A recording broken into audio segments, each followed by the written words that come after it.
So this is just another one of the many takes on the Bethesda and Xbox situation. Nobody knows the exact answer, but I can give some insights on this as well as some facts that I missed out on my previous video to deduce, in my opinion anyways, where are Bethesda's games going in the future? Now that Xbox and Bethesda are basically lovers. I need to censor my hands for a moment. This is a very opinionated thing though, so in honor of that, please leave me what you think down below. I want to see your comments. What do you think about the idea of Bethesda's games being exclusive to Xbox, or the idea that they will still continue to publish games even though they are an Xbox-owned thing? I have an opinion on this matter. I do, but I really see both sides of the spectrum. The way I particularly lean, though, is very based on what both of these companies go for and how they operate and what their brands are trying to do. On the Bethesda side of things, I don't have too much to say about them other than they are a publisher. It's not a studio. It's not a developer. It is a publisher. I saw some folks think that like, oh, this is just Microsoft waving their money around. A publisher acquisition is a big deal. Spending $7.5 billion is a big deal. It's the second biggest acquisition in the gaming industry and probably the most notable one though, even though it's not the biggest one. And even though Bethesda has a history of starting on the PC, they made their way to Xbox first. So they have that longer history with Xbox, and they've even presented a lot more things at Xbox's conferences. So it kind of makes sense which way they were teeter here. Xbox just matches exactly what their mission is, it sounds like. While we don't have any official statements from any of the higher ups giving the answer to this question, we can get little tidbits that I'm sure you've heard in other videos, but basically Todd Howard, big, developer head, at Bethesda, you know the guy probably. But he just basically said, Xbox shares in our mission to have players play on any screen they want, any controller they want,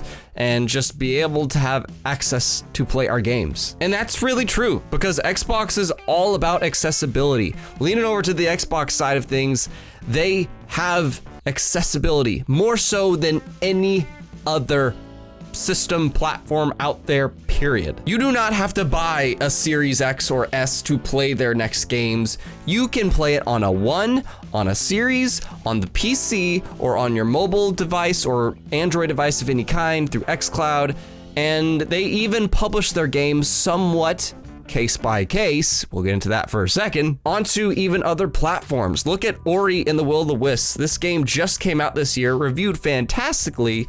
It is an IP they own, and they published it to Nintendo Switch. Why? Why would Xbox get approval from Microsoft to spend over $2 billion to acquire the Minecraft IP and developer studio Mojang when they're just gonna publish Minecraft Dungeons, a newly developed game? It's not like, because Minecraft existed on PlayStations and PCs and Nintendo.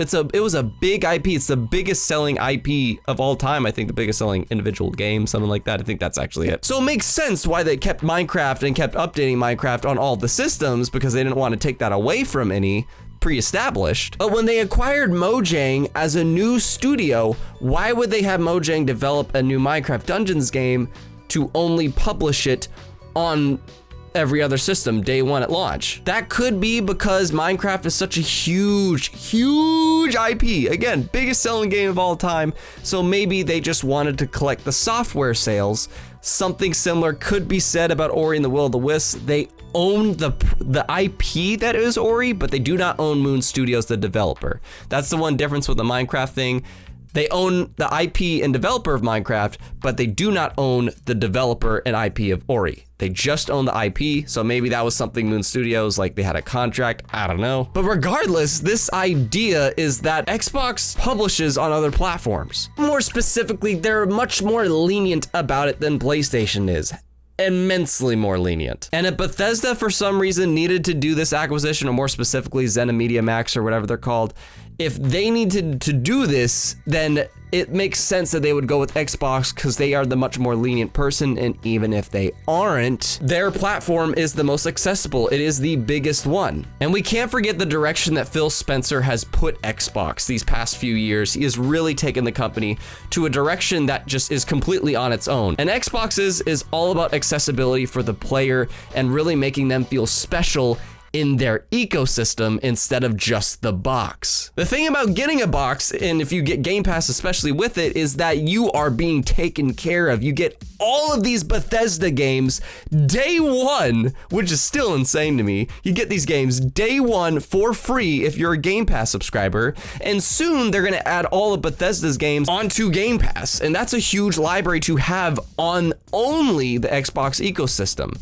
Even if they do publish it at PlayStation, which is the big question really, like sure Nintendo, but people are really inquiring about PlayStation. Even if they do, it's like, why would you do that when you could just, why would you get like $60 or $70 on PlayStation when you could just be a part of that Xbox Game Pass ecosystem and get it for free on day one through that? And not to mention, because that is a first party IP now, well, first party studio, those games aren't going anywhere. The first party stuff that Xbox, like that's under the Xbox Game Studios banner, those don't leave Game Pass. They stick around. And Bethesda being under that banner, well, they still kind of have their own banner, but you know, they are now part of that ecosystem that you will get on only that platform. And it's a big selling point if they choose to make it exclusive, which is the big question. If they choose to make it exclusive, that is a big selling point for that platform that is going to leave a lot of PlayStation fans angry that care about Bethesda. Because I know I have a few people in my community that you might be one of them that just doesn't care about Doom, doesn't care about Elder Scrolls, doesn't care about Wolfenstein.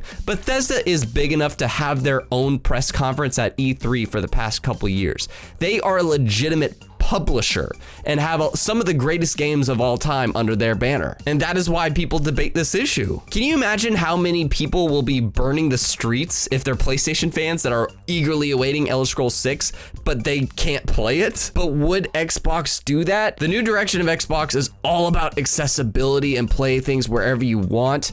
And the thing is that even if they choose not to publish on PlayStation, there's still going to be an immense amount of ways to access that game. Say they do make Elder Scrolls 6, for example, not published everywhere. There's still a large amount of ways. I think consoles actually only make up like 20 or 30% of the entire gaming market, whereas PC makes another 20, 30%, and for some reason, like mobile is the main market. But guess what? Xbox is now on mobile because of xCloud.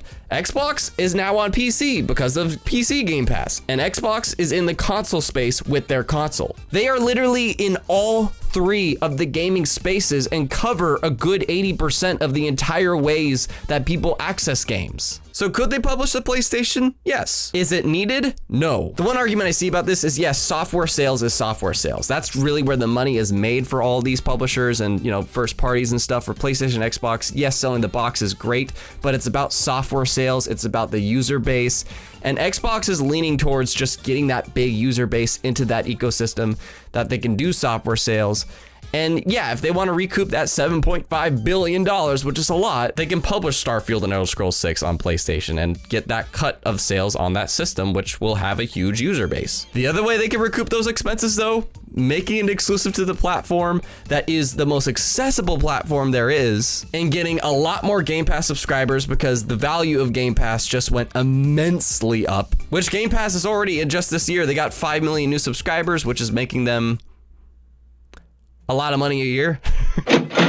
Imagine if next year that number doubles and they get another 10 million subscribers. And that's a good chunk of change to add to things. There's gonna be a lot of people that are really enticed to join that ecosystem if they get these games only on that system, and not to mention they get it for free too. There's a reason why this was like the biggest gaming story of not only the year, but potentially the entire generation. It's because Bethesda's games, they are now like, they are the biggest Western RPG developer out there. And with all these new IPs and studios, Xbox becomes that home for you, especially if you are a Game Pass Ultimate subscriber specifically, because then if you don't got an Xbox, that's cool. You could just play it through their xCloud system or on PC. I don't know. Nobody knows the answer to this question, truly. It is a question that we will not know the answer to for probably a couple years. I really can see both sides of this argument. I'm more so kind of on the side of maybe timed exclusives. I think that might be where Xbox goes. I'm just saying they don't need to publish everywhere because their platform is just becoming the most accessible and valuable,